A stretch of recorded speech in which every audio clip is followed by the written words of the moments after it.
എല്ലാവരും മഞ്ഞളൊക്കെ നട്ട് മഞ്ഞളൊക്കെ മുളച്ച് പൊങ്ങിയിട്ടുണ്ടാവുമല്ലോ. നമ്മളുടെ മഞ്ഞൾ കൃഷിയും കുറേയെല്ലാം നട്ട് കഴിഞ്ഞിട്ടുണ്ട്. പിന്നെ അവസാനത്തെ ഭാഗം ഒരുപാട് വിത്തുകൾ ബാക്കിയായിരുന്നു. അപ്പോൾ അതിൻ്റെ നടുന്നതിൻ്റെയൊക്കെ ഒരു കാഴ്ചകളാണ് ഇന്ന് ഷെയർ ചെയ്യുന്നത്.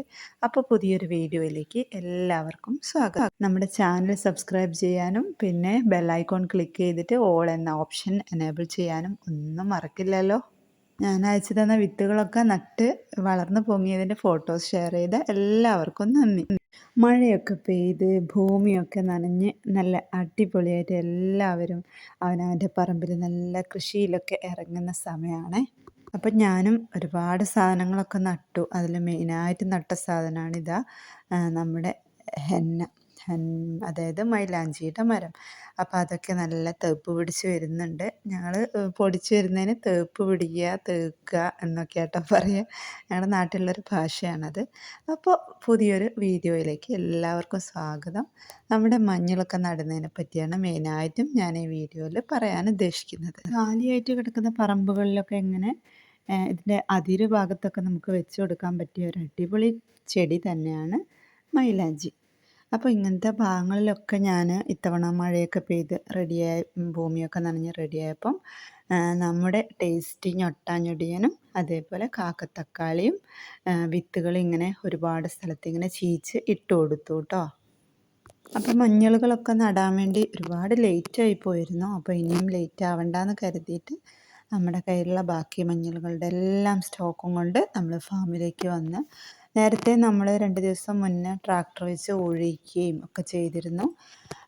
അപ്പം നമുക്ക് പ്രിയപ്പെട്ടവരായ നമ്മുടെ പണിക്കാർ ഒക്കെ നല്ല വൃത്തിക്ക് തന്നെ നമുക്കെല്ലാം നട്ട് തന്നു. അപ്പോൾ അടിപൊളി. ആദ്യം നമ്മൾ പ്ലാസ്റ്റിക്കൊക്കെ റിമൂവ് ചെയ്തു. നമ്മുടെ ഫാമിലൊന്നും പ്ലാസ്റ്റിക്കിൻ്റെ ഒരു തരി പോലും ഉണ്ടാവാറില്ല. എന്നാലും തന്നെ കൃഷിയുടെ മുന്നേ ആയിട്ട് ഞങ്ങൾ പ്ലാസ്റ്റിക്കൊക്കെ ഉണ്ടോയെന്നൊന്ന് റീചെക്കൊക്കെ ചെയ്ത് അതിന് ശേഷമാണ് കൃഷിയെല്ലാം സ്റ്റാർട്ട് ചെയ്യുന്നത്. മഞ്ഞളൊക്കെ നട്ടതിൻ്റെ മുകൾ ഭാഗത്ത് കള്ളിയുടെ മുകളിലായിട്ട് കരിയിലകൾ ഇട്ട് കൊടുത്തു. പണ്ട് മുതൽക്കേ തുടർന്ന് വരുന്ന നാടൻ രീതിയിൽ തന്നെയാണ് നമ്മൾ മഞ്ഞൾ ഇപ്പോഴും കൃഷി ചെയ്തുകൊണ്ടിരിക്കുന്നത്. നടുന്നതിന് മുന്നേ ആയിട്ട് സ്യൂഡോമോണസിൽ കുറച്ച് സമയം നമ്മൾ മുക്കി വയ്ക്കാറുണ്ട് വിത്തുകൾ.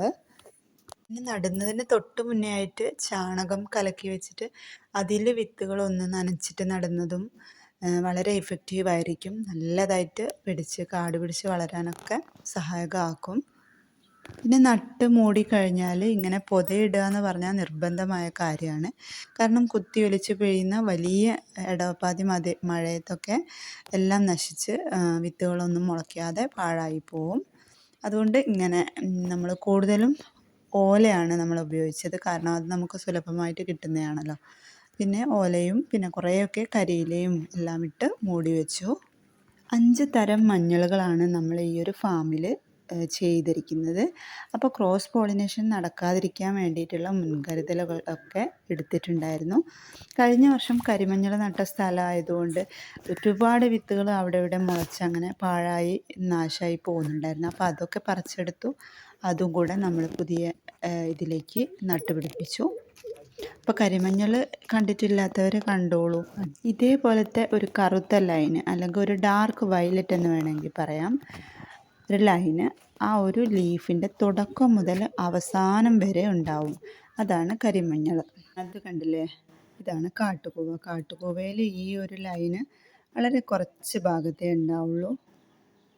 അപ്പോൾ ഈ ഒരു കാര്യങ്ങൾ ഞാൻ നേരത്തെ ഒരു വീഡിയോയിൽ ക്ലിയറായിട്ടും നിങ്ങൾക്ക് വേണ്ടി പറഞ്ഞിട്ടുണ്ടായിരുന്നു. അതിൻ്റെ ലിങ്ക് ഞാൻ ഡിസ്ക്രിപ്ഷനിലിടാം.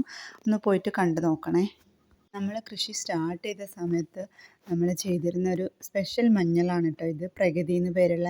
അപ്പോൾ അതിപ്പം വളരെ കുറഞ്ഞു പോയി എൻ്റെ കയ്യിൽ. അപ്പോൾ അതുകൊണ്ട് ഈ വർഷം പ്രഗതി നമ്മൾ കൂടുതലും നട്ടുവെച്ചിട്ടുണ്ട്. പ്രതിഭ പോലെ തന്നെയാണ് കേട്ടോ പ്രഗതിക്കും കുർക്കുമിൻ്റെ അളവ് വളരെ കൂടുതലാണ്. പുറം ഭാഗമൊക്കെ നല്ലൊരു ബ്രൗൺ കളറിൽ വരുന്ന മഞ്ഞളാണ് പ്രഗതി. ഇങ്ങനെ കുർക്കുമിൻ അളവ് കൂടുതലുള്ള മഞ്ഞളുകളാണ് നമ്മൾ മോർണിംഗ് ഡ്രിങ്കായിട്ടൊക്കെ നമ്മൾ കലക്കിയിട്ട് കഴിക്കുന്നുണ്ടല്ലോ, അതിനൊക്കെ ഉപയോഗിക്കേണ്ട ഇതുപോലത്തെ മഞ്ഞളുകളാണ്. 2 തരം കരിമഞ്ഞളിൻ്റെ സ്റ്റോക്ക് ഇപ്പോൾ നമുക്കുണ്ട്. ഈ ഒരു ഫാമിൽ നമ്മൾ ധാരാളം റംബുട്ടാൻ മരങ്ങൾ വെച്ചിരുന്നു കേട്ടോ. അപ്പോൾ അതെല്ലാം ഇപ്പോൾ കായ്ച്ചു വരുന്നുണ്ട്. അപ്പോൾ എല്ലാത്തിനും ഒന്നിച്ചാണ് ഞങ്ങൾ വളം കൊടുത്തത്. ടൗണിൽ നിന്ന് വെറും ഒരു 2 കിലോമീറ്റർ ഉള്ളോട്ടായിട്ട് നല്ല ഒരു അടിപൊളി സ്പോട്ടിലാണ് ഞങ്ങളുടെ ഈ കുഞ്ഞു ഫാം കിടക്കുന്നത്. കൂടുതൽ ഏരിയ ഉള്ള ഫാമുകളുടെയൊക്കെ വീഡിയോ പിന്നീട് നമ്മൾ പോസ്റ്റ് ചെയ്യുന്നതാണ്.